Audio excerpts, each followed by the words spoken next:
In diesem Video installieren wir eine Einwegarmatur. Dafür benötigen wir die Armatur inklusive Anschlussteilen, den blauen Schlauch, einen Maulschlüssel und die Bohrmaschine. Um die Armatur zusätzlich auf der Spüle zu installieren, müssen wir zuallererst die Position dafür definieren. Der mitgelieferte Metallring kann uns dabei helfen. Zusätzlich sollte allerdings auch von der Unterseite geprüft werden, ob noch Bauteile im Weg sind. Unser Tipp: Bohrt die Stelle zum Beispiel mit einem kleineren Bohrer leicht an, damit ihr beim Lochbohren später nicht wegrutscht. Und wie immer gilt, Vorsicht beim Bohren. Als erstes schieben wir den kleineren schwarzen Gummiring von unten auf die Führung der Armatur auf, gefolgt von der Metallscheibe. Abschließend folgt hier der größere Gummiring, der sich in die vorgefertigte Rille an der Metallscheibe hineindrücken lässt.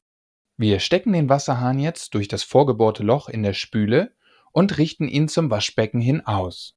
Unser Tipp: Holt euch jemanden zur Hilfe, der den Wasserhahn festhält, während ihr unten die weiteren Anschlüsse tätigt.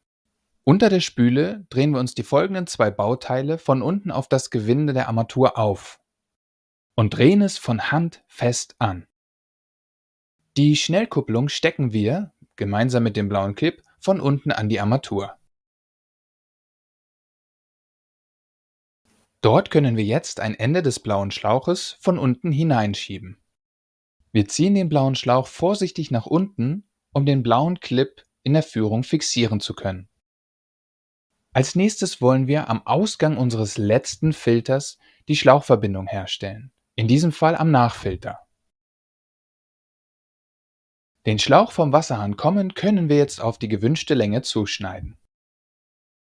Wir lösen die Mutter auf der linken Seite unseres Nachfilters, stecken das zugeschnittene Schlauchstück hindurch und befestigen es am Eckstück, drehen die Mutter von Hand fest und nutzen abschließend den Maulschlüssel, um die Verbindung noch einmal nachzuziehen. Glückwunsch! Die Armatur ist installiert und mit der Wasserfilteranlage verbunden. Wir sind dem Genuss gefilterten Wassers schon ganz nah. Im letzten abschließenden Video Nummer 6 wollen wir die Anlage, die AS5000, prüfen und in Betrieb nehmen.